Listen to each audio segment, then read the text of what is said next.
I need support staff to clear the room. Stand up and walk now. Hello and welcome to The Watch. My name is Chris Ryan. I am an editor at TheRinger.com, and joining me on the other line, worth approximately $24 a share, it's Andy Greenwald! I regret to inform you the FTSE's already closed here and my market cap has decreased. Is your stock upside down, brother? It's not where I want it to be. Is Rishi kind of going long on you, but only to short other things? Yeah, but it's also like late season 3 Rishi. It's not early days Rishi right. over here. It's White Christmas Rishi. Andy, it's just really, really important to see you today. Today on The Watch, we're going to take a spin through some of the TV that we possibly neglected while we were diving deep on Task. We did our Task finale pod, came out Sunday night. There was an interview with Brad Inglesby, the creator of Task, in that podcast. I really enjoyed that chat. Thanks to everybody who rode with us through the green forests of Delco. Sad to see that show over, but there's a lot of good TV on right now and a lot of good TV coming, so I'm excited to hit Slow Horses, do a check-in there, do a check-in on the Lowdown, and then get into The Chair Company, which has aired its first 2 episodes on HBO Max. I also have my interview with Zach Baylin and Kate Susman, who are the writers and creators of Black Rabbit, which is a show I really enjoyed on Netflix from a couple of weeks ago. It aired, it's still airing, but it debuted a couple of weeks ago on Netflix and was one that I just really enjoyed top to bottom. I found it very, very entertaining. So it's a really fun conversation with Zach and Kate. I also do want to, I know you love it when I do this, I do directly want to address the rumors that have been swirling out there that I was on some sort of, because I've only talked Task. Yeah, I also do want to, I know you love it when I do this, I do directly want to address the rumors that have been swirling out there that I was on some sort of, because I've only talked Task with you in the last like 10 days since I've been in London. Only Max only for me. yeah, and to those of you who thought it was because there was an episode of The Rewatchables devoted to my favorite film Sneakers, to which I was not a party. Yeah. The answer is yes. That was my quiet quitting. So your way of doing this is you're just going to talk about HBO Max Sunday night shows, and you think that's different how? From what you... Listen, there's a soft power at work here that maybe you can't see right now, but between that and my Act Blue donations, I think that I'm really accomplishing a lot. Can I tell you about last night? I got home from work, and I was tucking into a bowl of chopped salad, and that's not where I thought that was going. And I was that like, really had big chunky soup energy. No. And I'm not a big soup guy, but put that aside. You're not? Watched the inaugural evening of NBA on NBC broadcast. Yeah, it's back, right? Which came back with very nice production values and just a feeling of like, hey, this is an event, not just like slop that we're putting on 4 nights a week. Now that will probably change after 4 nights, but the feeling was like actually like there was a lot of anticipation. Round Ball Rock gets played. They have kind of the vintage NBA on NBC logo and vibe, and you're just like, oof. That gets you going. What do they say online? Return, like I'm getting into this. And I was kind of sitting around thinking, boy, would it be cool? Yeah, okay. What would happen if 1 week NBC was just like, we're just going to run shit from the 80s? Dude. Like, we're just going to pretend it's 1988 for the entire week or 1989 and then like run and like everything is vintage. And then I got as far as, what about Cosby? Not funny, but I was like, we have to skip that part. Right. That's fine. I think that you, first of all, you do your best thinking when you're exhausted, clearly. Yeah. And when John Tesh is ringing around in there, I appreciate that. When the Harvest Bowl comes in, that's when it really comes together. Here's the thing. We are involved in the entertainment industry, in different ways. We exist due to its good grace, its dwindling good graces. So we shouldn't be giving away existentially ruinous ideas for free. That said, if you wanted to end all of this, NBC would just have to do what you suggested, but for 2005. If NBC just ran medium and the supersized episodes of The Office, its ratings would be unchanged, A. It would be eventized. People would tune in to see it. And all of this would come crumbling down. Like, it's so much of what we cover is based on the idea, this glimmering golden city on a hill. that we can bring it back. I know. Right? I honestly... We can bring it back. I think there should be a week where like Fox runs 24, ABC runs Lost. Yes. Let's just go back. Yes. Let's just go back to when it was simple and true. Do it like Jack. Do it like Jack. Say we have to go back. It's right there for you. Bob Iger. Hey, speaking of Bob Iger, yeah, man. Wanted to know if you saw the story where Adam Driver and Steven Soderbergh and Scott Burns pitched a Ben Solo Star Wars sequel, and that even Filoni was like, "This is pretty sick. Like, this is a pretty cool idea." And they were like, "Yes. And then they got to Bob Iger, and Bob Iger was like, "You got to be fucking kidding me, guys." A couple things here. Did I see it? Do you understand that my existence for these weeks is that I have like 8 hours of just silence in which you and everyone I love is asleep and I can't talk to them about the news that Steven Soderbergh and Adam Driver pitched a Star Wars movie? So yeah, I'm pretty aware. Yeah. I'm pretty aware. Two, it's fucking nuts that that's Bob Iger's bright line that can't be crossed. You shall not cross.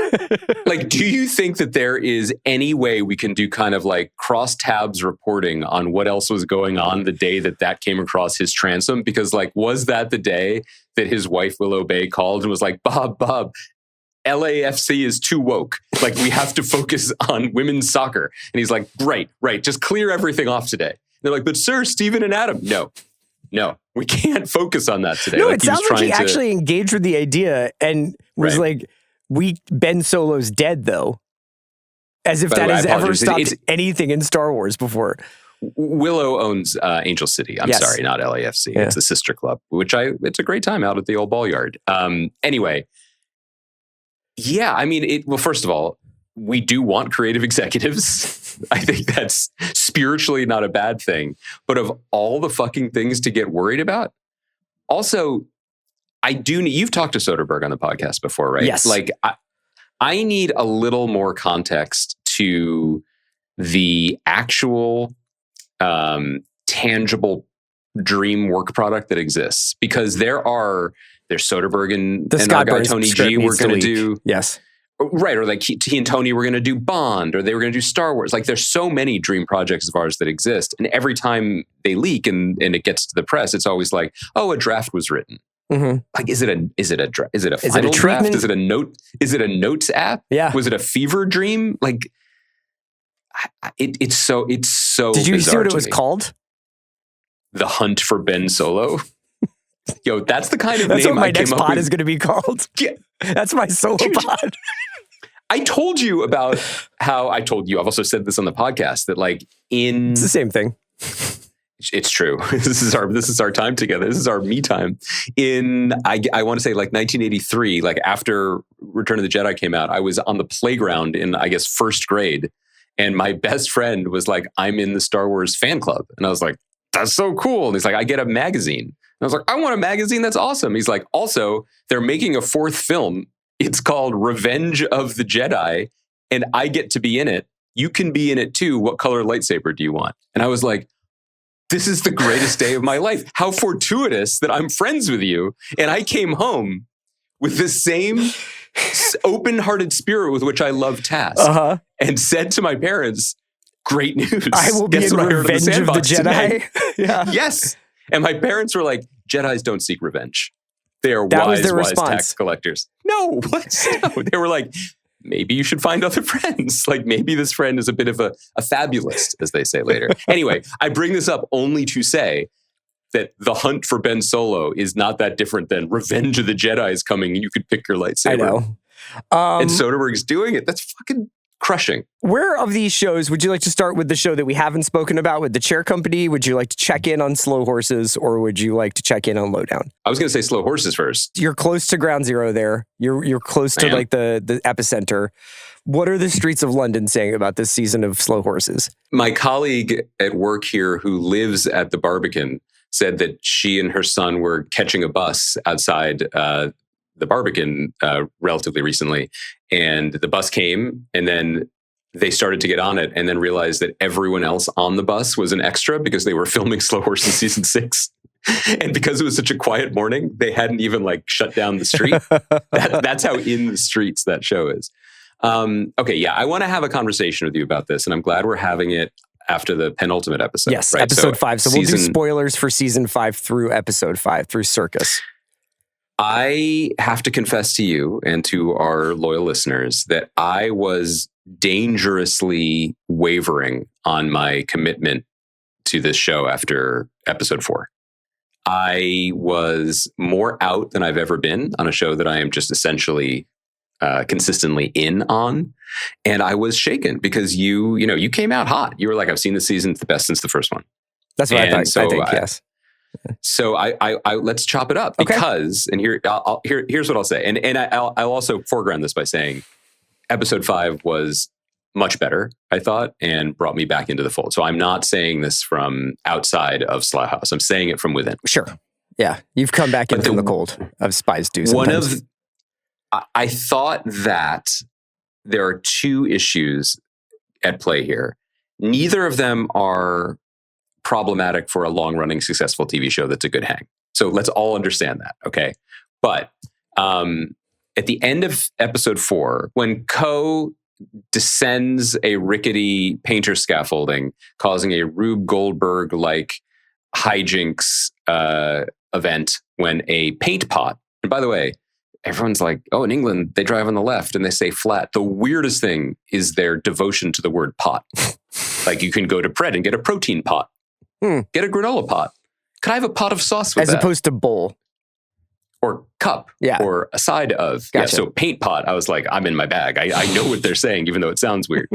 Falls on the fascist's head, killing him instantly. And then River and Co are like, right, I guess we should be going then. Goodness. I was like, this plus the Ho stuff has pushed the show so far into comic absurdity that its attempts to create a different feeling of stakesiness or real politic or real life anything, as it did in the actually quite harrowing mass shooting event that opened the season, it rendered that completely moot to me. I thought that was just tonally too far. Which, when I went back to this episode, I was like, okay, re-scramble my brain. Why do I always want it to be a little bit more than it is? This is a reliable comedy program. And when I tuned in last night's episode as a reliable comedy program, I had a fine time. But I want to know where you are with it, because every season it teases us with inching a little bit towards the grittier or at least a little bit more lived-in plausible espionage show that I think you and I would like. And then it is ultimately quite silly. Yeah, well, we're talking about something that's obviously going to be a very long-running experience once it's all said and done. We've got at least 7 seasons coming. I wouldn't be surprised if they get to 10. You could even make the argument that Will Smith is going to come back and do Secret Hours, which is the 90s Berlin set sort of prequel spinoff. Right. There's all sorts of stuff, like Gary Oldman loves playing the part. It's a hit. It's doing very well for Apple. I think everybody is like in loose agreement that this show can run for basically as long as it wants. Totally. So accepting that and accepting that there are certain pillars of this show that I think they're going to want to keep not only in place, but static in their presentation, i.e. I don't think Lamb is going on Ozempic anytime soon. You have to sort of accept, like what you're saying, those situational comedy tropes that are going to keep characters exactly where they are because the jokes and the outcomes are very familiar. That being said, the reason why I reacted so positively towards this season was exactly because of the Rube Goldberg stuff. Because if you were really going to be out there in the world kicking shit over and jumping through windows and chasing people onto trains and all this stuff that happens, I like the idea of, albeit for comic purposes, something that nobody could control happening. Okay. And the idea of something where this guy dying, which is something I think many people within the show were like fine with, this mayoral candidate Gimbal, who's running against Nick Mohammad's character, who's a sort of very, very lightly dressed up Sadiq Khan character, who's the current London mayor. That character Gimbal, like, is such a buffoon, but it is interesting that he would not die because of an assassination or because slow horses have caught him in an act of espionage, but just over something stupid. And stupid things do happen in the world. Now, maybe not as... We're seeing it daily, sure. Not as much of a Naked Gun-esque sight gag as what happened, but I liked the idea that there was still some unpredictability to the show. The whole thing is different. I think I would have been fine, and I generally am, with the character arc for him this season, had it not been kind of presented as a whole new side of Roddy Ho. It's essentially the same guy in a different room with some different characters. And I think it's too much. Like, again, if the comp for the show is Frasier, then it seems churlish to complain about how Niles is prissy all the time, no matter where he goes.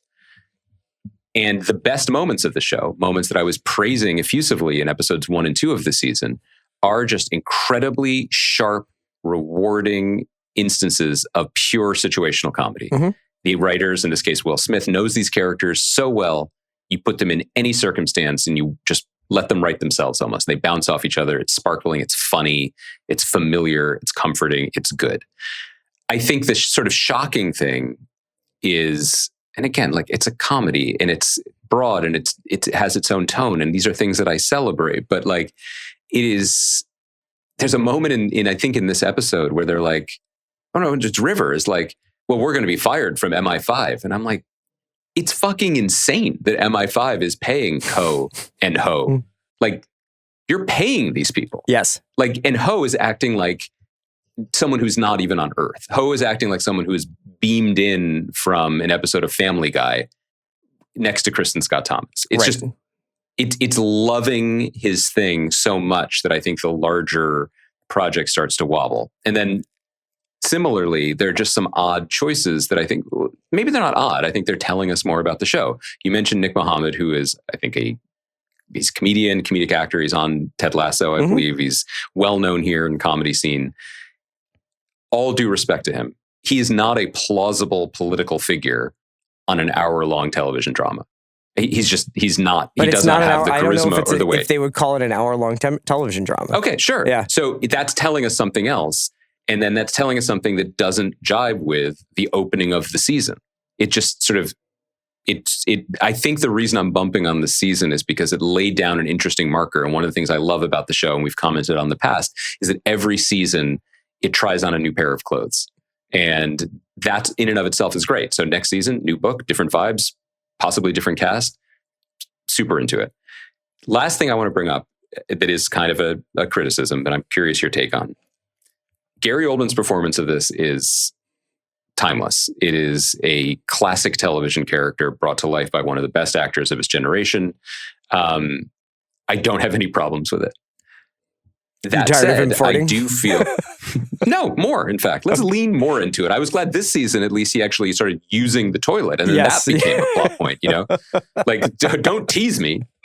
I think the issue that I'm bumping against, and I'm curious how you feel about it, is that this is season 5 of Jackson Lamb not just being flatulent and amusing, being absolutely omniscient and never being flapped and knowing everything that's going on 30 seconds to 30 hours before every single other person on the show. He is the omniscient reader, not even narrator. He is the omniscient reader of this series, And ultimately, 5 seasons in, I find that limiting. Now, I'm not saying I want a Jackson Lamb trauma arc where we learn what broke him. I don't care. But it would be nice to see him wobble. It would be nice to see him on his back foot once, you know, because the story, just servicing the actor, eating Jaffa cakes and doing the job that one of the Five Eyes Nation's Secret Service cannot even be bothered to begin to do properly. This is a cumulative nitpick, but it is a 5 seasons into it nitpick. So, my favorite moment of this season so far happens in episode 3, where Oldman gets 3 minutes to absolutely cook. And he does the Berlin anecdote where he seemingly makes up a story about the Stasi in East Germany torturing one of his spies and then torturing that spy's girlfriend in front of him And the guy, Yep. the spy gets the end of this experience and is like, I would have given you the name. I just don't even know it. And there is a moment after this story is, it's used as a signal to the other slow horses of how to get themselves out of this being held captive situation. And it's very ingenious, but Oldman plays that story straight, delivers it in the like, holy shit, this is Gary Oldman way. Unbelievable. And then he gets outside and Standish is like, that was you, wasn't it? Were you the spy who got tortured? And he was like, I made it up. You don't be daft, but as he turns around and starts walking up the sidewalk, we get one last look at Oldman's facial expression. And there's a suggestion that it might have been real, right? Yes. And that it might have been, if he wasn't the one who was tortured, that it was a real story. Mm-hmm. And it's so good. And there is obviously this connective tissue between Standish, her old boss, the Jackson Lamb Jonathan character, Pryce's character, and River's grandfather, David. And it goes back to Berlin, and it goes back to a mole hunt and trying to flesh out Charles, who was Standish's boss. And we see flashbacks of that, and we see moments of that, and especially earlier in the series itself. Mm-hmm. And I do feel like that stuff is so good. Yeah.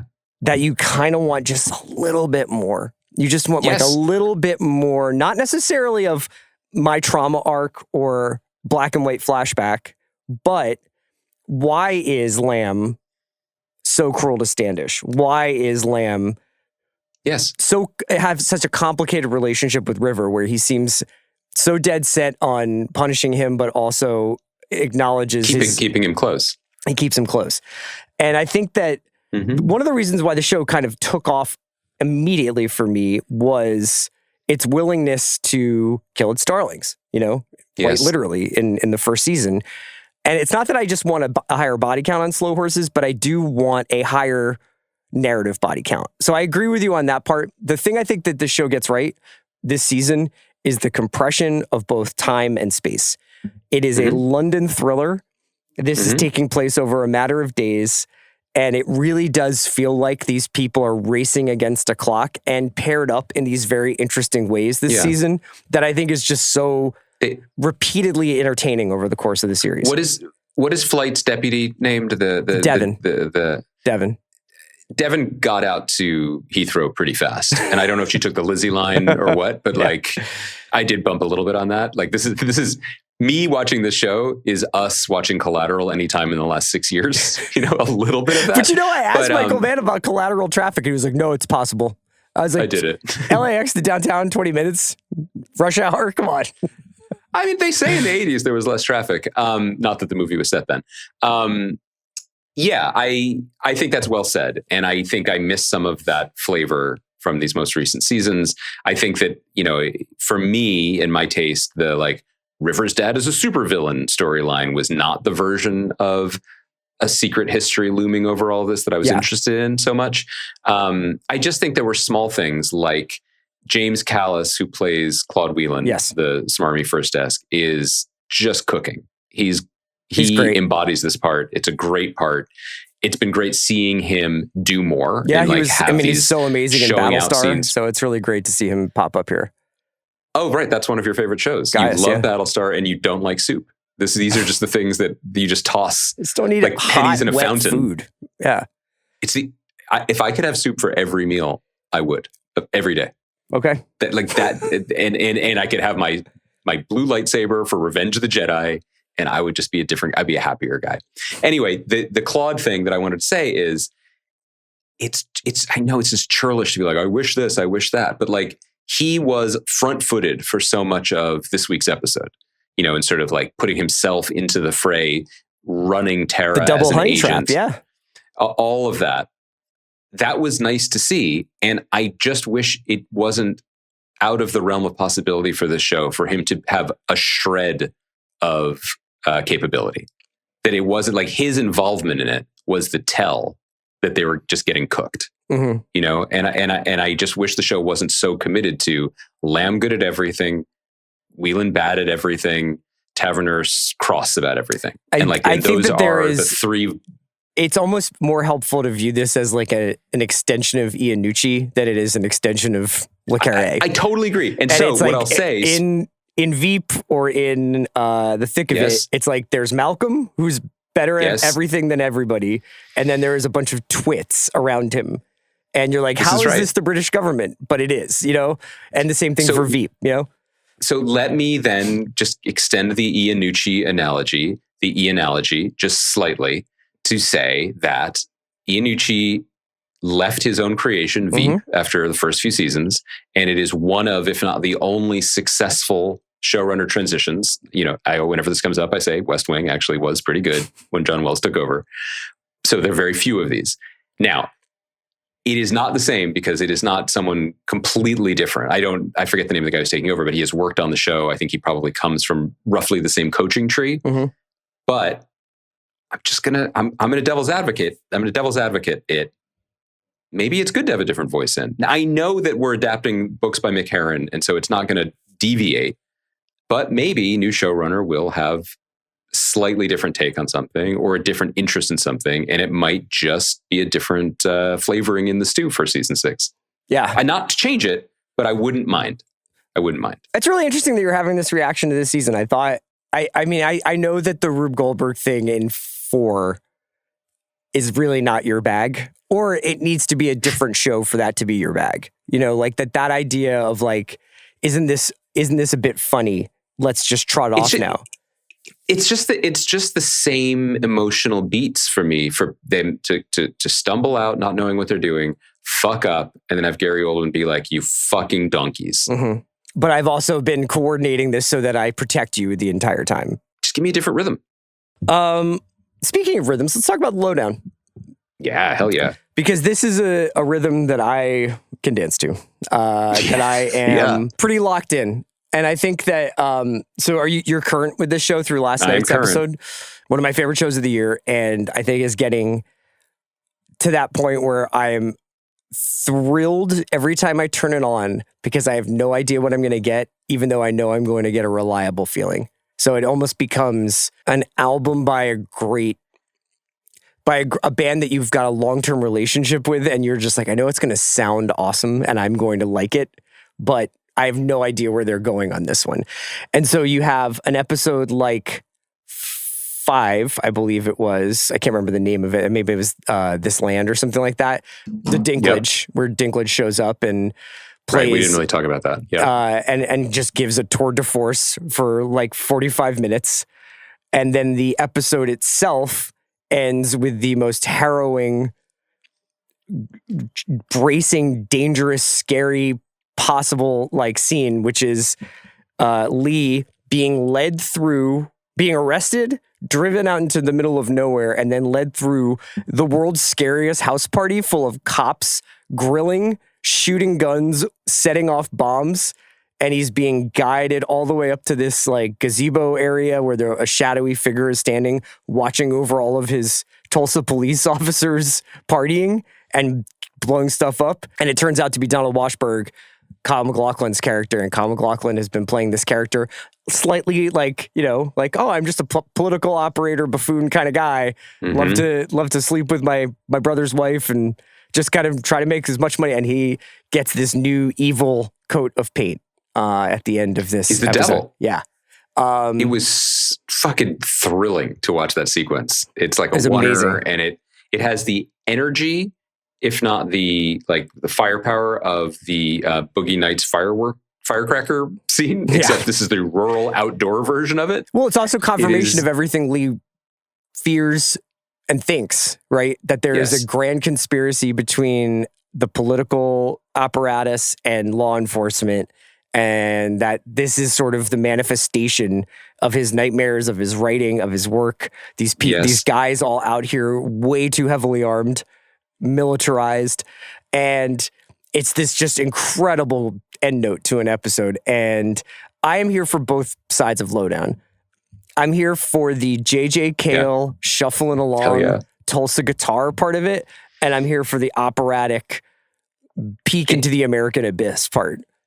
And I gotta say, That's a really hard two-step to pull off. Hell yeah. One of the hardest things about making a mystery television show, he said with some 2020 hindsight, is making every step of the mystery feel urgent and feel like there's a clock and there's a necessity to solve it, or that someone is in danger, or there's a sense of, gathering storm clouds, while also taking time to digress, taking time to see the sights, taking time to slow down or drive into a cul-de-sac. I've found the way Sterling Harjo has unspooled that energy this season to be pretty masterful, because it snuck up on you. There was this undercurrent of some kind of generic evil of white men in half zips. The card turn of this episode that we're talking about from this week, which is episode 6, it's called Old Indian Trick. It's written by Jason Sack, directed by Dennis Goulet. And by the way, I'm sure I'm not the only one of us who noticed that next week's episode is written by Walter fucking Mosley. I can't believe it.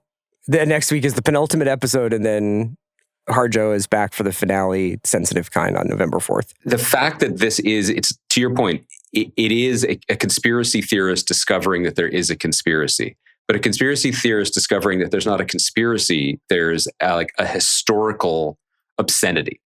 The fact that, I almost don't feel prepared to talk about this specific detail generally, culturally, but then also without the full view of the series. But this was the episode when the Indian culture of Oklahoma, that was the backbone of Reservation Dogs, Sterling's previous show, bubbled up. Now, it was always there. It's always there. It's who he is. It's what he knows. It's part of and it's part of the lifeblood of the Tulsa that he has shown us in everything that he's ever done. So it's not like this was a deviation from that. But this episode put Ethan Hawke as what does Keith David call him early on? Like the white boy who has white man who the cares worst too much. Thing. Yeah. Yes. Puts him into the hall, the store, the fucking, centuries of torment and blood and pillage. And he puts him right in the middle of it. And it gives this show a sense of weight that I think people who may have tapped out after, well, they didn't tap out after Peter Dinklage punched Ethan Hawke in the balls and then they wrestled around on a gravestone. But, maybe people who were like, I get that this is a cool hangout show, but I'm not necessarily, that's not my space right now. It is a cool hangout show on the surface. And then you realize that what they're rolling around in is a graveyard. Yeah. But I found that really emotionally you never affecting. feel like you're at a lecture. You never feel like you are doing and that's true of all good this by work, watching this show. And I love how the series itself is basically following the same ethos as Lee's truth story in journalism, where it's digging deeper and scratching and clawing. And now the series in this most recent episode in Old Indian Trick introduces us to what I guess is, I would only imagine, is the actual heavy of the show, which is Paul Sparks' Pastor Mark, who runs Aryan nationalist evangelical church out in the middle of nowhere. But is there some group chat where people just post name? Because this episode alone, right, has Keith David and Kyle MacLachlan just fucking cooking. And then it also, over the course of these past few episodes, he swaps out Scott Shepherd for Paul Sparks. He got all those dudes. Yeah. All the dudes who are the best at being dudes and are actually incredible actors and like to work. Paul Sparks and he got leading Tracy Letts into the middle of nowhere to be greeted by 15 automatic weapon bearing bikers. And there's something about I don't know. I don't feel like I'm alone in saying this, but there is a palpable energy exchange when you watch actors who just really fucking love act. And so I was watching that scene of those two guys, and I'm watching it because I'm very much into the show, and I really liked the way that, I'm sure this was Sterling and his editors, and in post chop that scene up. So we have Tracy's character saying, "I was threatened." And then, we're backfilling that story. We're seeing it after he's already announced it, after he's made it out of there alive. So I'm watching it, I'm hanging on it, but I'm also looking at Paul Sparks being like, I wonder what Paul Sparks said when he came out of his trailer. Was it just, yeah, I got this? Yeah. I think most of these guys seem like they're all, first of all, it's like Tracy Letts' scene partner for most of the last couple of episodes has been Tom McCarthy. So it's like these guys are just like, it's fucking Tom McCarthy. Yeah. What? And they're just like, I can do this. And then I think that there must be something where like when a white man of a certain age tucks his cowboy shirt into Levi's or Wranglers and puts that belt on, he's like, I know how to walk. I know how to talk. Do you know what I mean? Because like Paul Sparks is just like leading Kyle MacLachlan up to that ridge and telling him this biblical story, but also a historical story about Oklahoma land rush. And it's just so good, man. It's not, I was talking to a writer here last night about this, that like the really, really good showrunners, writer, directors, whatever, it's not just about casting. It's about knowing and loving the actors you're casting, so that you just it's like being a coach or a manager, right? You put them in the position to succeed. You put them in the best possible light, so they will show out on game day. And like it's just a murderer's row. And that's not even mentioning that we may have just also been gifted the actor Graham Greene's last appearance. Yes. He passed away earlier this year. This episode was dedicated to him. He is playing the street artist's grandfather, who developed a relationship with Dale Washburn. And the character is not well. And I don't know what Graham Greene's health was, but he is very compelling in this part because he brings his gravitas and his humor, much like he did in Reservation Dogs. And you're like, I don't know. I don't know why I'm extremely sentimental in a weird way about the show, because I'm like, it just must have been a sick day on set. Yeah. Because Hawk loves this shit. Graham Greene knows how to do this shit. It's cool to watch. And I asked Sterling at the event that we did a few weeks ago about the challenges of going from something that I think he probably really had his arms wrapped around, which was Reservation Dogs, to doing something where it's like, okay, man, now like we all love mysteries. We all fancy ourselves like sleuths and crime writers in the making. But I've tried to think through stories like that's fucking hard, bro. Like to be like, here is a 3-level conspiracy. Here's 12 characters. Here's what they're saying to each other at any given point. And most importantly is here's how you move the story along in a way that makes sense to the audience, but remains compelling and mysterious enough that they're like, I haven't quite figured this out yet. And, there's a lot of scenes of people driving and doing expository dialogue, but when you do it with the level of, I don't know, vulnerability and presence and verisimilitude, but also just like care and love that they're doing it. And curiosity too, I think. Yeah, if Keith David and Kyle MacLachlan want to sit in a Kia and tell me what I just watched a scene ago because they have to also explain, I'm like, I don't give a shit. Yeah, I don't give a shit.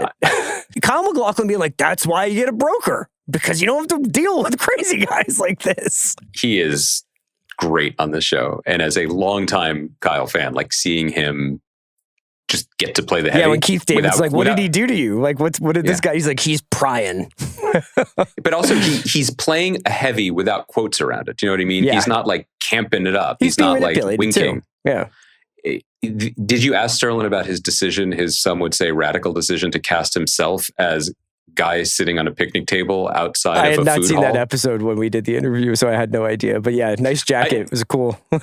That's also not him. Like I want to get to the bottom of that. Maybe we'll talk to him at the end of the season, which is like, I get showrunners who don't do cameos. I get showrunners who do cameos. Like I feel like when our friend Sam Esmail cameoed in the last season of Mr. Robot, like I think he said like the show's catchphrase or something, like he was interrogating Elliot. Like he was like, I am the creator, thus I will manipulate but Sterling was just like, I'm the guy next to the guy who says something in one of the episodes. I want to know more about that decision. Cool. I just feel like it's like, it has that Linklater feel of like everything in Tulsa is like alive and there's 10 different movies and TV shows at once. And that's just a scene from a different one, Also, I really love that. Also, Tio Horn, who played the deer lady in Reservation Dogs, she plays Samantha, who's Lee's ex. She's great on the show. Yeah, she's great on the show. And again, it's a tribute, I think, to the vibe that Sterling creates, but also probably, I'd like to think, whatever Ethan does on set that like, he's like, okay, it's another day, new dance partner. Let's go. You know, and every one of these scenes he does with people, whether it was Jean Triplehorn in that great episode a couple weeks ago, or whether it was Dinklage last week, or whether it was her this week, or Graham Greene this week, like, you never get the sense that the other actors or Sienna East is Deirdre, who's really fun, the bookstore employee. You never get the sense that they, or Ryan Kiera Armstrong, who plays Francis's daughter, you never get the sense that they are just, for the purposes of the scene, they are satellites orbiting around the sun, the star of the show. Like, it's like, okay, here we go. It's another two-hander, another two-hander, another two-hander. What are they bringing to this? What is the dance? It's exciting when there's a new episode to watch. Let's hit Chair Company. I kind of want to lay out for you here because I am on the receiving end of a lot of very intense texts about Tim Robinson from you, where you're just like, from me, where you're like, this fucking rips. This is so genius. This is so funny. And I get it. And I do think he's funny. I will say there is nothing funnier in the world to me right now than watching Tim Robinson and Connor O'Malley do anything together. Yes. So have you watched the full 13-minute cut multiple of times them on the set of Friendship? In fact, it's starting to approach, it's not quite Feel It in the Plums. It's like, close. But it's getting there. Him being like, when he's, give me a reason to call my lawyer. When he says he got the hat at the Vietnam War store, because he's a fan. He's just a fan. All right. So Chair Company, which I will describe for people. I mean, obviously, most people listening to this have probably watched some amount of I Think You Should Leave or are familiar with Tim Robinson's comedy at this point. Yeah, he did Detroiters. He's done a couple of seasons of I Think You Should Leave on Netflix, and now is doing this show Chair Company on HBO. He also made a film called Friendship that came out earlier this year with Paul Rudd. I think Friendship is a very useful movie to watch in relationship to Chair Company. It's just worth watching in general. There are some ideas that also comes from a similar creative axis where it's Andrew DeYoung, who directed Friendship, directed the first at least episode or first two of Chair Company. I think first, definitely. And then Zach Kanan, first two. Zach Kanan, who has frequently collaborated with Tim Robinson in the script writing part, created this show with Tim Robinson. I will describe this show as the Parallax View meets The Office. Good job. Good job by you. It's a 70s conspiracy thriller about nothing, about a guy who works in an office. But I have been kind of surprised that, yes, every episode, I laugh really hard, like 3 times. Usually it's just like a facial expression he makes or the way that they will tease out a joke for 5 extra seconds, like Jamie screaming in the intersection in her car in this show. But tell me what it is about Robinson that you think you're reacting to, because I don't think of you as cringe comedy, bro. I don't think of it as cringe comedy. So there's a couple things. Like, one, I love this show. And full disclosure, very unlike me, I was so excited to watch the show. I watched a bunch of them. I slow horses is it. I watched a couple of them a couple weeks ago before I left for London. So I'm certainly, I've seen the 2 episodes that have aired. I did not watch them this week. I love the show. I love I love Detroiters. I Think You Should Leave. I loved Friendship. I think that he is the patron saint of a certain type of 2020s American masculinity.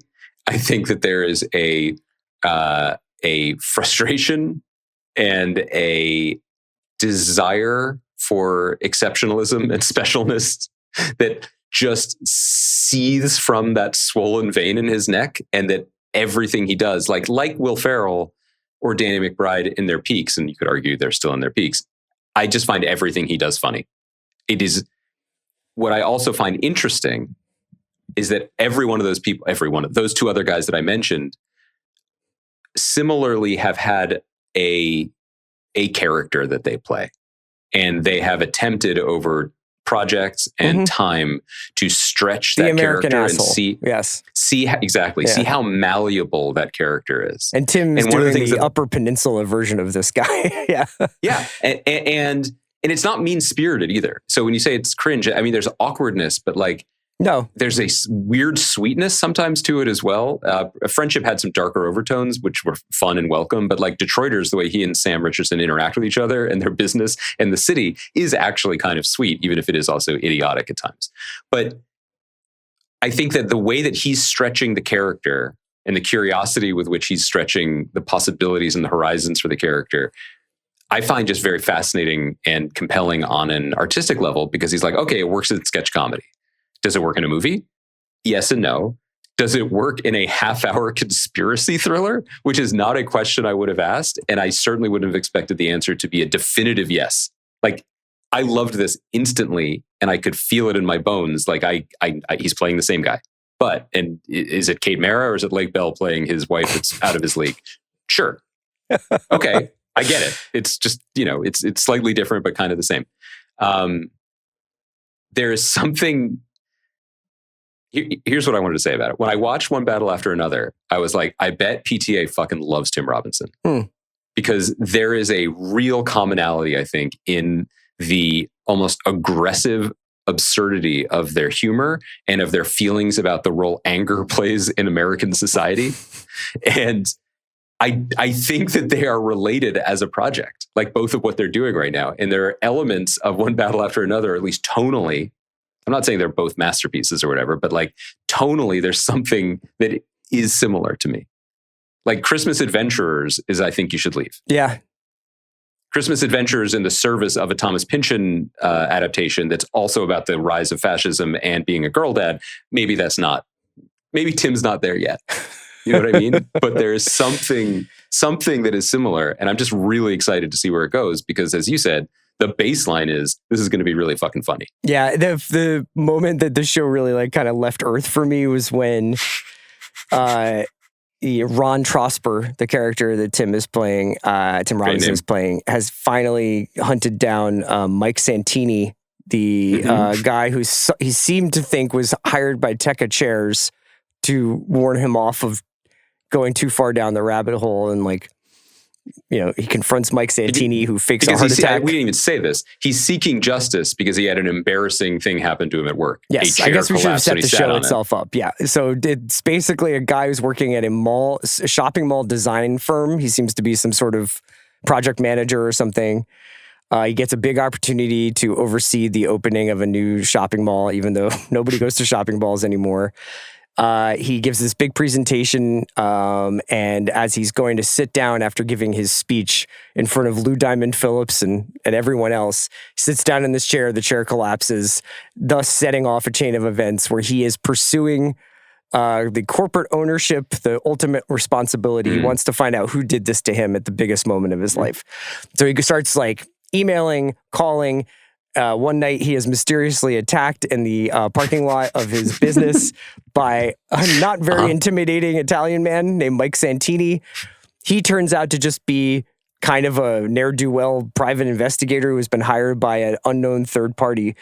But when they're having this confrontation, this older man, Mike Santini, throws boxes of trash at him. And Tim Robinson is like, these are my work clothes. And then starts screaming about how like there's something going on that could hurt a lot of people and I'm the only one who knows about it. And it is kind of like, okay, well, this is pretty much the 2020s completely summed up. Yes. It is going nuts while someone throws garbage at you. Well, you're just trying to get to your day job where they will maybe have cookies at break time. Yeah, that's where we're at.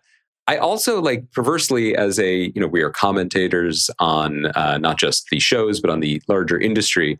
Like I would pay money. I would subscribe to a 19th streaming service if it could offer me in split screen the pitch for this show and the pitch for, I don't know, like Silo. Mm-hmm.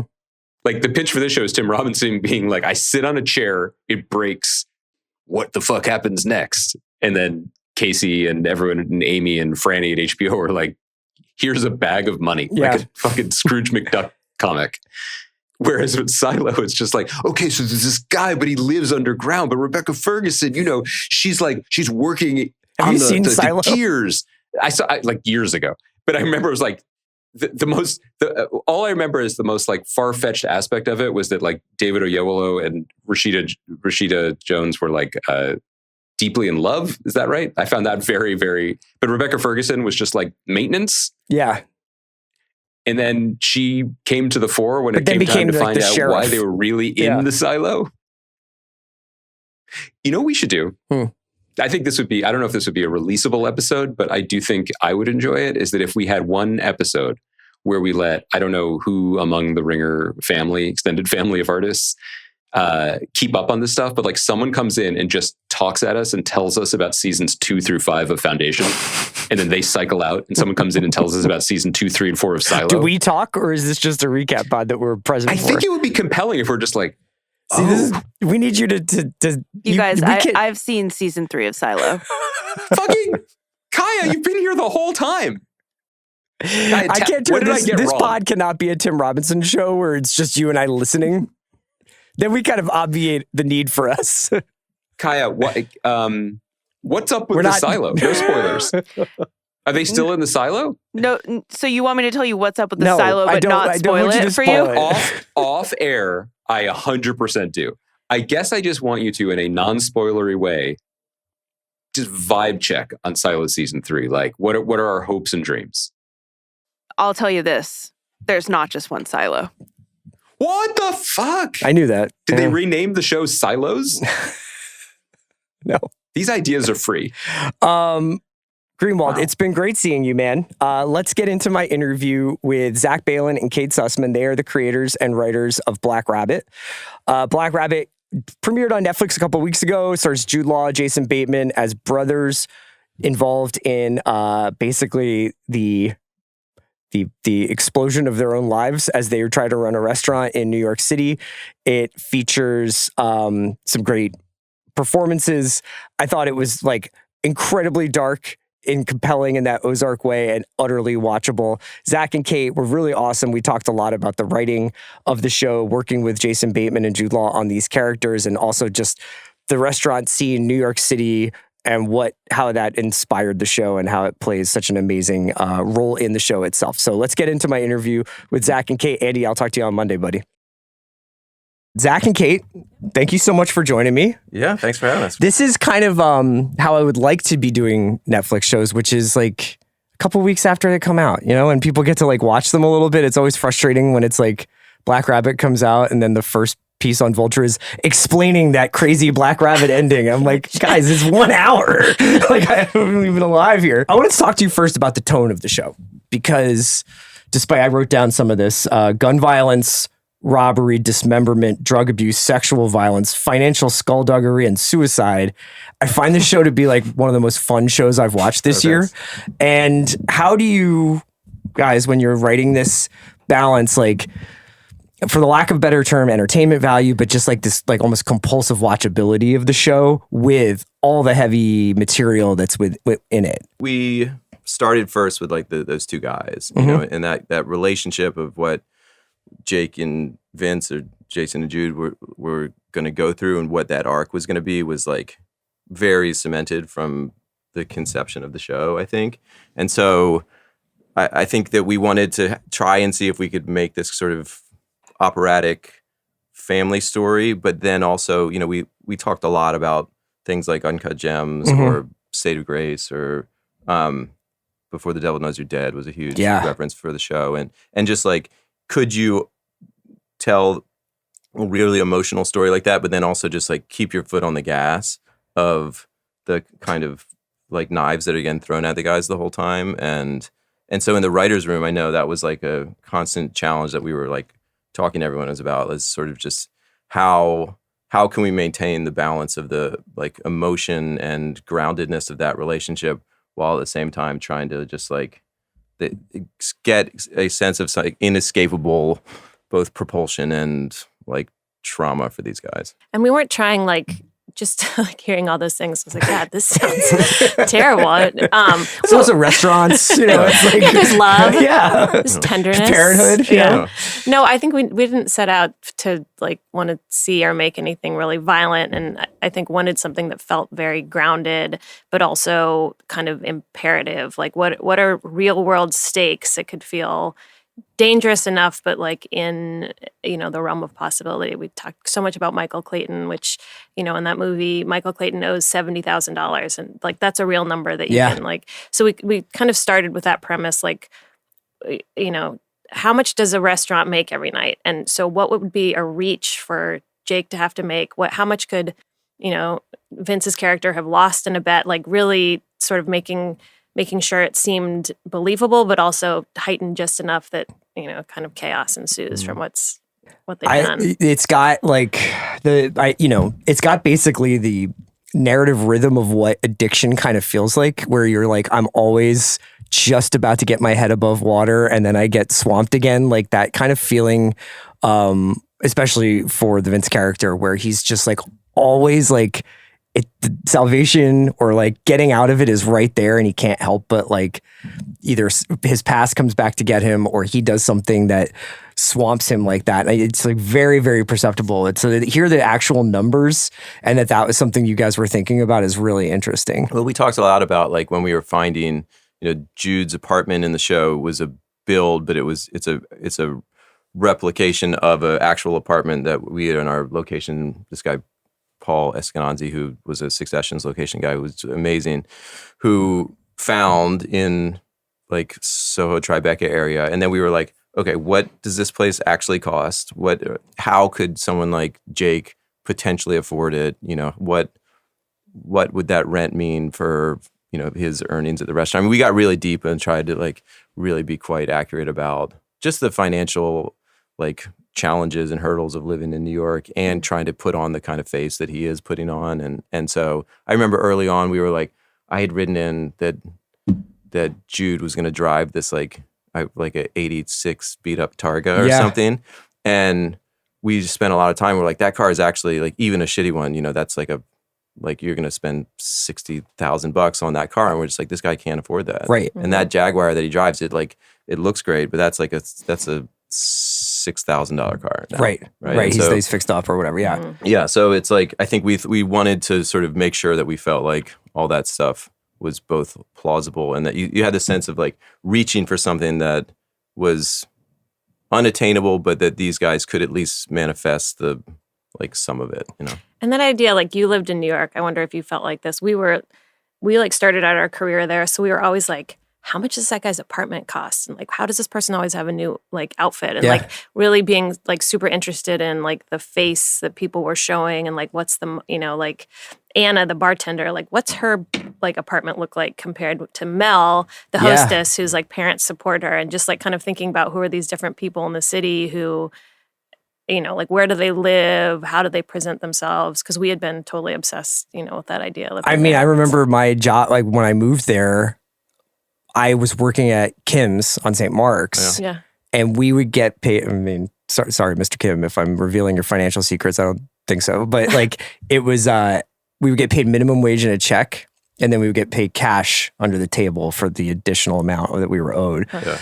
But like on Fridays, you were like, I have some money in my pocket. Yeah. Like the idea of and I'm sure that's the same thing for the restaurant business, where it's like, I'm cash rich tonight. And like, so that I can have a different kind of New York experience for 48 hours. Yeah. Now that might not mean I can get a better apartment or get a better, car or something like that, but I can go out, and I can have a good time tonight. Yeah. And I think we were talking about that like sort of edge with addiction and with Vince. I think that he's someone who is constantly like,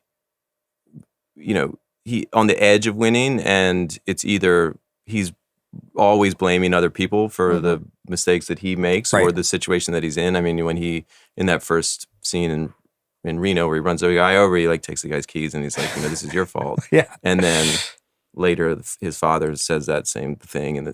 But there's like, I think we talked a lot about with Jason is this guy someone who is self-sabotaging all the time and like doesn't actually feel like he is entitled to any sort of success, and so anytime he gets close, is he the atom bomb of himself? And I don't know. I mean, I think a lot of people are sort of right on that edge of like, sure, yeah.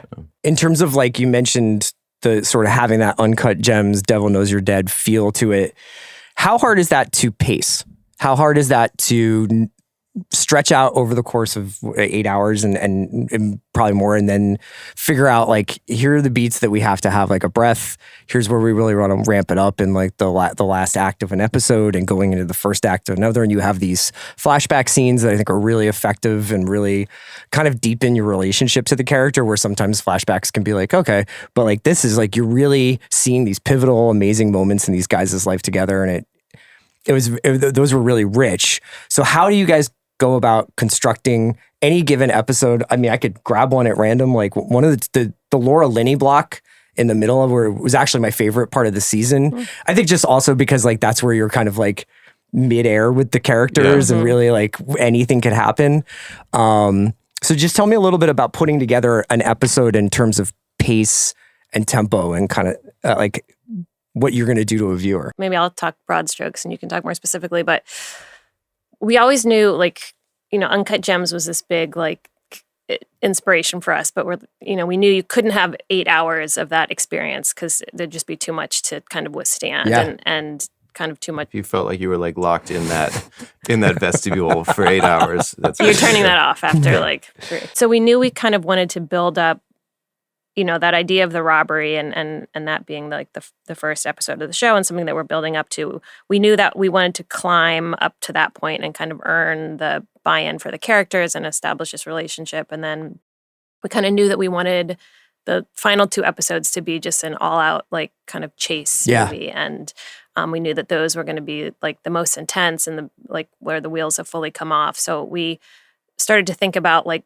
you know, if that's like the third act or like the adventure, the like stomach churning part of the show, how are we going to construct the 6 episodes that lead up to that both hopefully tell the audience that we're like getting towards that it's going to start, like the wheels are going to come off bit by bit by bit across every show. But then how do you still keep, you know, you got to, when one episode ends, there has to be a reason to like stick around for the final episode. So we worked like really hard to, and like you were saying, Laura, like, with each of the directors had such a different take on it. But I think Laura's block is really interesting because, like you said, that's where we like get to know the characters and like see them come into their ways a little bit, but had to like work hard to still make, you know, the stakes have to like keep growing and growing and growing. And I think we just kept like focused on building, earning like stress and interest enough up to 6, knowing that after that it was going to be kind of I mean, I think that we looked at it in a couple different ways. I mean, we were, you know, like that block you're talking about in particular, I think that is a block where if you've come into the first act of the show and at least that Vince's character on the surface is the sort of chaos engine of it. But then in 3 and 4, we begin to understand that Jake, you know, has made a lot of... It's just as underwater. And the difference between them is that like Vince wears his fuck ups on his sleeve and he owns them, and Jake is always putting this mask on. And so for like an emotional sort of character reveal, 3 and 4 were really kind of about understanding that part of Jake, having that, what's that like for Jake when that gets exposed. And so we knew that there was going to be like, that would be sort of the emotional turmoil of those episodes. And I mean, I think that honestly, it was something that we were trying to, the pace and all that stuff was things we were trying to figure out the whole time. And Jason had a huge hand in sort of, you know, how the tension would continue to be wrapping up like throughout the edit. Jason was very hands-on. But I mean, things like those flashbacks were things that we had always talked about in the writer's room, but weren't even scenes. And when we were in production, we were constantly writing and evolving things. And, you know, we knew what the end was. We knew the form of it all. But, like, we worked really closely with Justin Kurzel, who directed the last 2 episodes, and we had done The Order with. And he's just this, like, incredibly collaborative, like, you know, I remember there's this one scene, sorry, this is going off. No. But in episode 7, things have all sort of fallen apart, and Jude character, Jake, like, has this really frantic phone call with Vince, you know, where after the robbery, and we were shooting that. It was like late at night. We were underneath the Brooklyn Bridge under there, and Jude's just like pouring his heart out. I mean, that guy will just like, he like gives everything. Yeah. And he's been doing it for like an hour, and then Justin goes up to him one take, and he's like, "What, mate? Why don't you after you're done this one, take your shoes off and just throw them into traffic.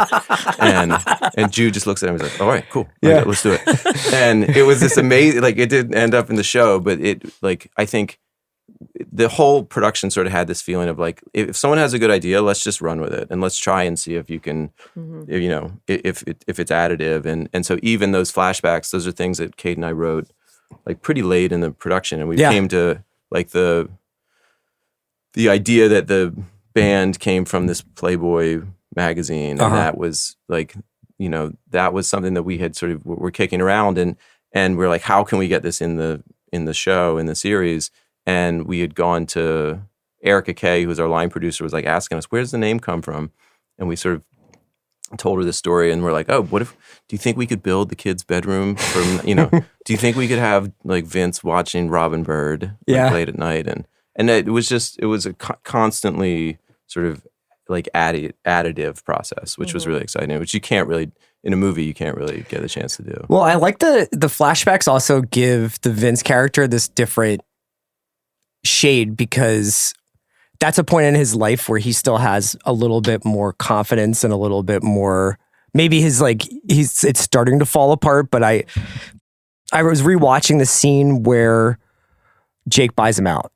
And that's a really good example of what one of the things I wanted to ask you is like, what's on the page versus what happens once Bateman or Law get involved, where the gesture he makes, or like the line he has when the lawyer comes in with the papers and he's like, and how did I fucking know you were going to be here? You know what I mean? Like, or I'm not surprised you're here. And I'm like, well, that's such a Jason Bateman line delivery, but also this is still a guy who thinks he's got control because he's just like, I founded this place. Like, he's still kind of holding on to these semblances of ideas about himself. So the flashbacks wind up being really, really effective in that way. Yeah. Yeah, we were like so interested in we both have siblings, and like that dynamic that you kind of establish a relationship with your sibling, or like, you know, us and a lot of people we know, that you can't break even like as you grow older and grow into like your different careers and life and stuff. So this like reverence that Jake has for Vince, he's probably had it since they're 8 years old, and he can't shake it. Like, whatever Vince does, like, Jake, he's the cool one. He's cool. And Jake, like, even when other people are like, what are you still doing with this loser? This guy is bringing you down. He's an anchor. Jake just has so much, he holds him with so much reverence. So like in that scene, you can, like, Jake's heart is breaking to do this to his brother. And his brother is kind of like, come on, man. Like, this is my place. You couldn't throw me out. And then, you know, you see that he can. And like, I think in terms of like, both Jason and Jude brought like so much to their characters and took them like, they're so fast, both of them. I mean, like on the day, and like that we had written. Vince was like on the page at first. Vince was a little bit more like depressive, not pathetic, but like low, like really depressed. And like I remember there was like a few scenes that he cried. You know, that we had him like, you know, come and clean about stuff. And Jason was like, no, this guy doesn't cry. Yeah, and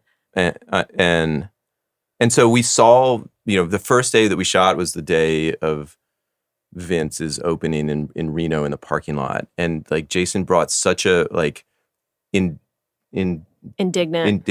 like attitude to like that scene. And we're like, okay, this is actually more interesting in a way that like this guy who has like, he's like, I can't believe I have to ask for a Coke here or whatever. Like he's getting it. Like or like that guy puts a gun to his head and you're immediately like, oh, this guy's had a gun to his head before and he's not scared. It's a Wednesday. Yeah. And then we really did a lot of rewriting as we saw kind of how particularly Jason was embodying him. And I think like that scene in particular, that was written by Andrew, who was this amazing writer who was with us.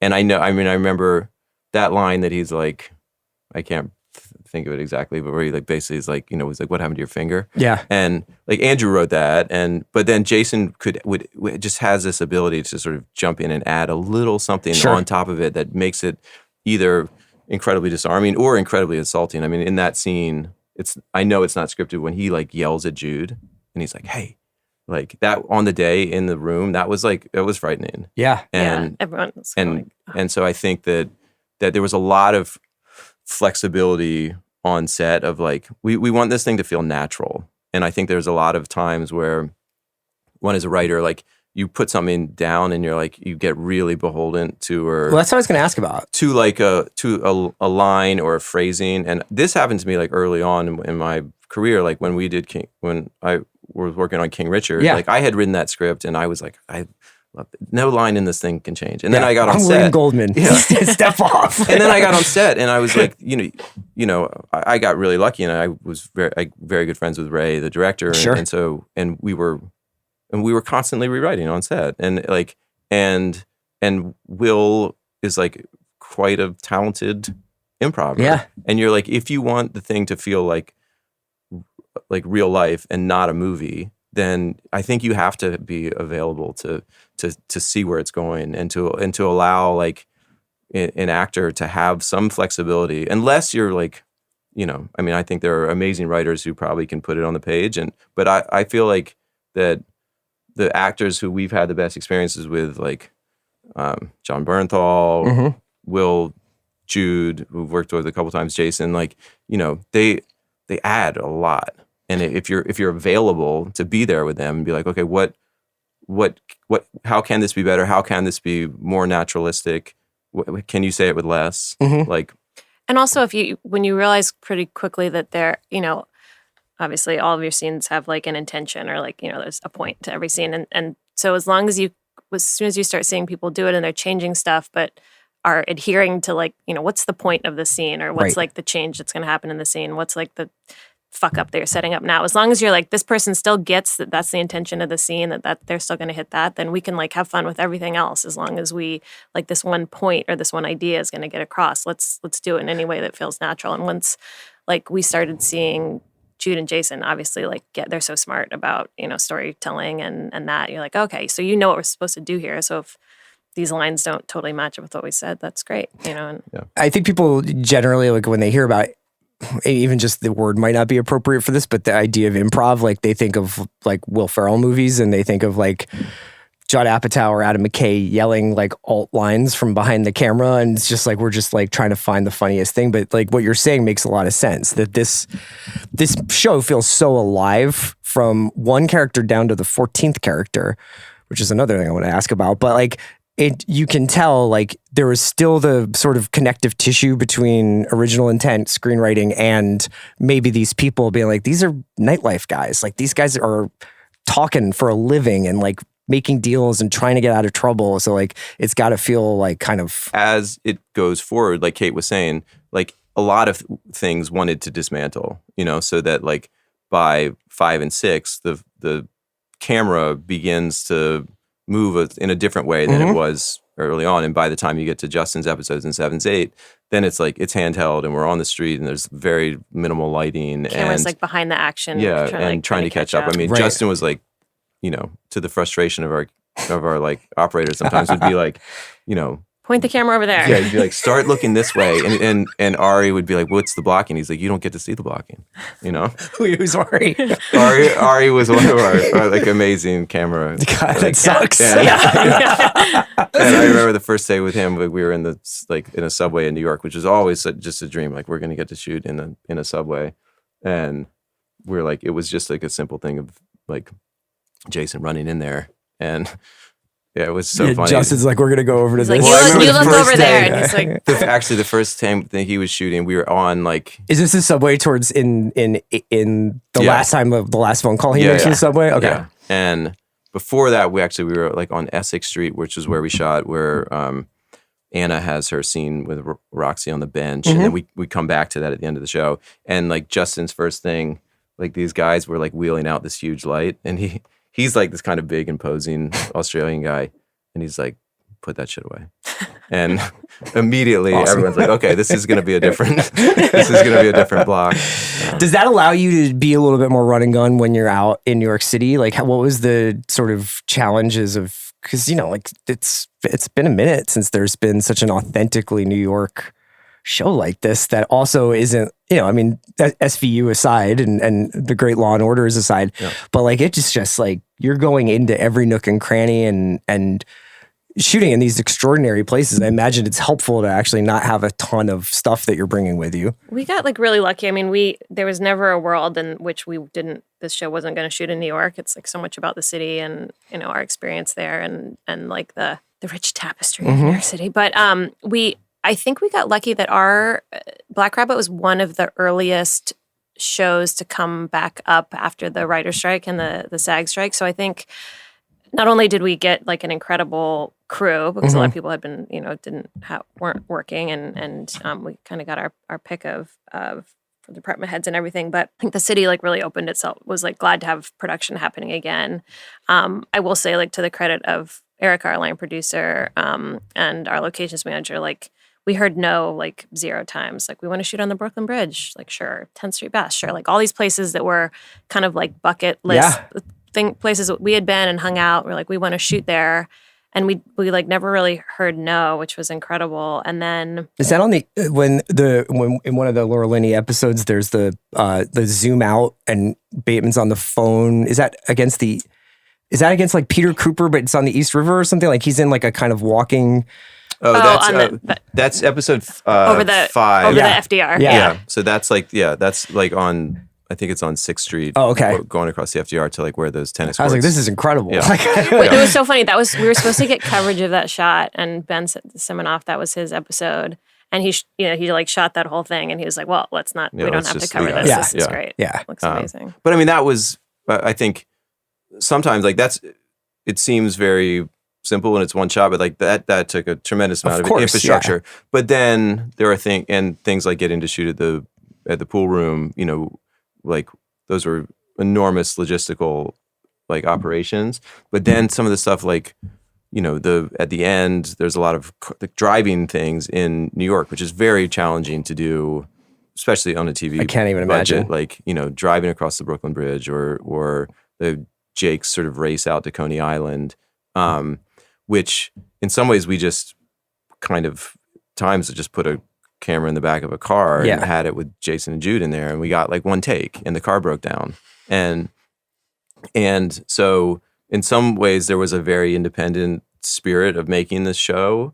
And then in other times Netflix was honestly incredibly terrific. And we just like, you know, we built that entire restaurant on a stage, and it was like it was so meticulous. And, you know, I don't think the resources that we were given to do some of that stuff were spent there. And then it allowed us to like, you know, a lot of the stuff at the end where Jason is in the Diamond District, like we shot all that stuff in like a day, which was moving incredibly quickly. Yes. You know, for how complicated some of that stuff was. Okay. You mentioned the restaurant. So I want to ask, was there, if I remember reading, it was like 2022 when you guys were like, sold this, or like we're like basically. It was right before the writer's strike. So whatever that was. Yeah. And then can you think of like, this is probably too convenient, but was there like a night or a day after and you were like, you know what would make an interesting story, if not a feature or a series, is something about the place we were last night, or something about this, like, was there like a kind of inciting kernel? Yeah, I would say there were two. I mean, I'll talk about one, you can talk about the other, but sure. There was a restaurant in Williamsburg called the Dressler, which was the first, I believe it was the first Michelin star restaurant in Williamsburg. And to us, like that, we had moved to Brooklyn at that point, and that restaurant was sort of like a pillar of that community, in that it had sort of taken what was this artistic neighborhood and I think in some ways like was part of the group that sort of said, this is like a serious place in a way. And then that restaurant had a really tragic fall, and the guy who created that restaurant like got embroiled in debt and ended up committing suicide. Okay. And so there were a handful of articles that had been written in the aftermath of that. Like, what happened? Did this dream, or did this neighborhood almost that they were a big part of creating, like, cannibalize itself? And so that, you know, was something that was we had been like wrestling with that for a long time. And like, there's something really interesting here and about the places that we lived, and about the kind of ambition that I think New York like can instill in people, and then also like can sort of, you know, topple them, and that was a big part of it. And then I lived across the street from the Spotted Pig in the West Village, and was there when it opened, and that place had like a huge, like figured pretty large in like my like kind of idea of what New York was about, this like cool downtown like hang. And it was not like banker bros, it was like arty like downtown types. And so we spent a lot of time there. We didn't have a ton of money, but we, when we could, we'd get drinks there and have meals and sometimes get lucky enough to get up to the third floor. But but and a handful of other places like that, Beatrice Inn and like Odeon, or like, the number of places, Minetta Tavern, places that we went. And we were just really like kind of captivated by how sexy and alluring and cool, like what we imagined was going on there. But then when, the Spotted Pig had like this huge scandal that was going on that we became aware of like through the news, like, sexual harassment that was happening there. And there was like this major like fall from grace for the guy that owned it. And a number of restaurants had like, found out that was going on. And like, it was really interesting to see how like voraciously that was covered by the media and how people were like so interested in like that like downfall and there's like schadenfreude around it. It was. And I think people were like,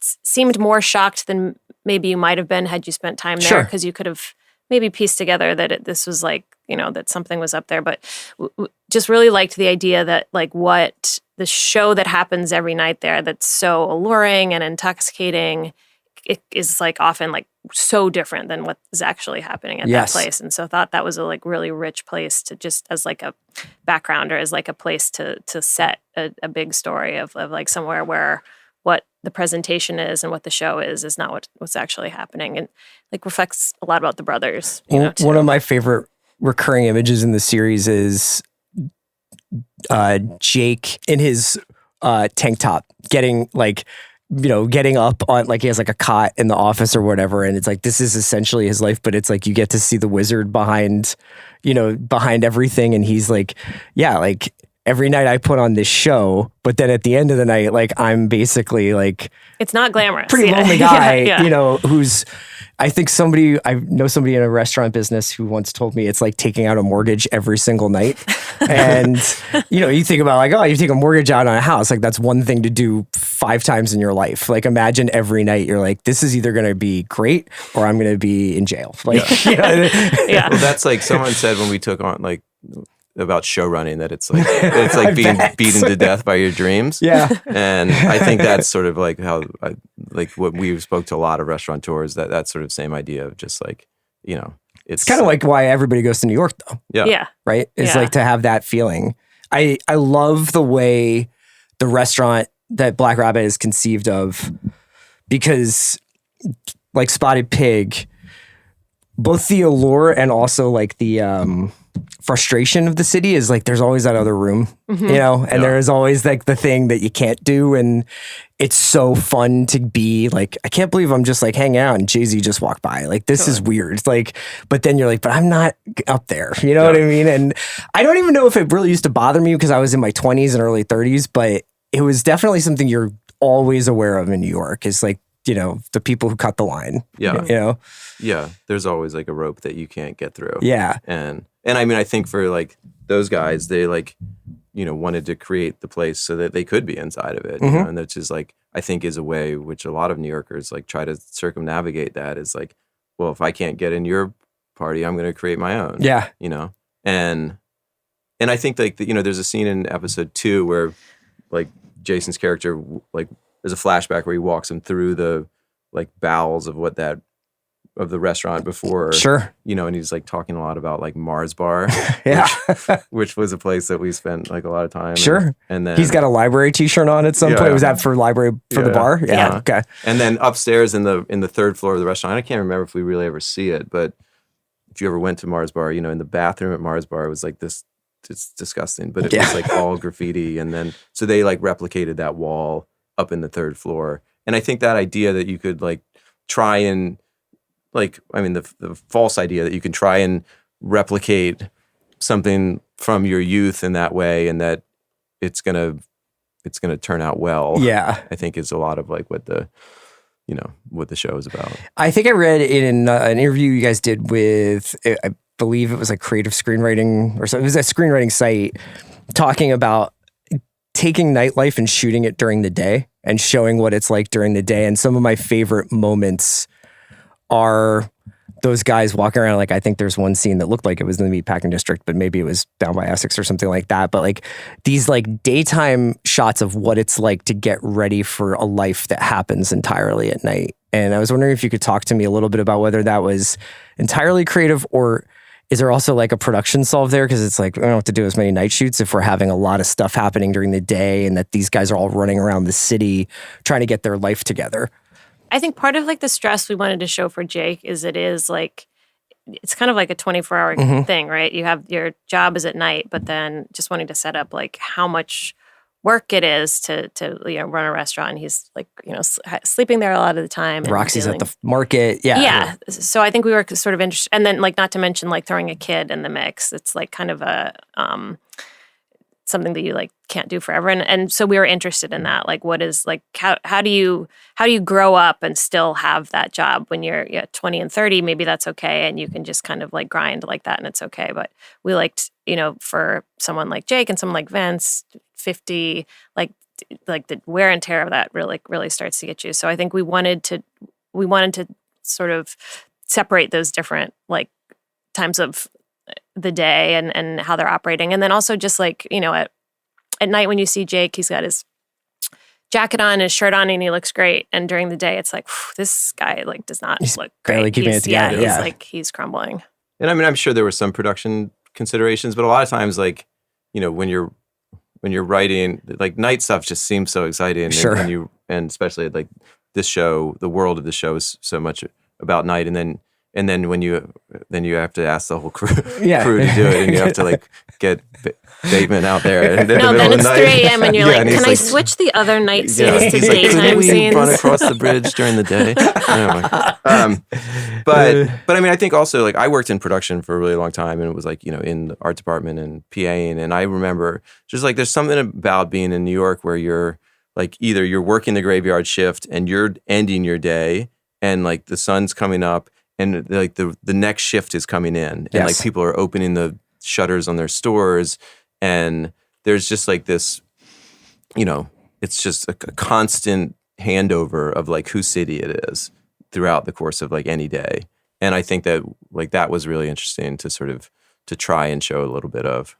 Yeah, I always loved the subtle shift changes of the city. Like even those like moments like where there's like brief traffic lulls, like even over the course of the day where you're like, yes, the 11 a.m. to 1:30 p.m. break between like this whole thing being covered in Ubers and cabs or whatever, Obviously the show ends with a degree of finality. I wanted to ask about next stuff to the extent that you're able to talk about it. I mean, I personally would love to see Jake's continuing adventures as an up-and-coming bartender, but what else is what are you guys thinking about right now, even if it's not like an explicit project? This TV experience has been really exciting. I think that most of my career so far has been in film, and I've been really lucky in that like a lot of the directors I've worked with, I've like gotten to stay on through production, but it's different in TV, like to really get to have our hands in that, like all those choices. So I think we have a couple TV things that I'm not sure too early to talk about, but I think things that are in the same sort of kind of world as Black Rabbit a little bit. And I mean, I think, sorry, I'm monopolizing this, but this show was really personal, and it was like, not to get too far into it, but like I have a brother, and it's like we poured a lot of our life into this thing, and it was a different sort of creative experience than I've had on some of the other things that are I've done a lot of stuff that is like true story based, but not sort of my story. And so I think that one, it was incredibly exciting to get to sort of pour things out like that. It's also made me want to do sort of more of that with Kate. And so I think we're looking at projects a little differently now in that way. Do you feel like the not even the change, but like this feels like a good bucket for the kind of stuff you want to write, like this whether it's limited or not, but like this kind of around 7 or 8 hours, around this kind of feel, being able to write for like adults to watch, you know? Yeah, definitely. I mean, I think we like talk about this a lot as like an exercise, is like, you know, what are the things that are art? You know, we know when we get sent a lot of stuff and we're constantly reading articles and we're like, what is the through line of the things that when we read or when we see, we're like, oh, that's the kind of thing, you know, that I want to get involved in. I mean, I think like, you know, true stories to some extent, but really like identifying like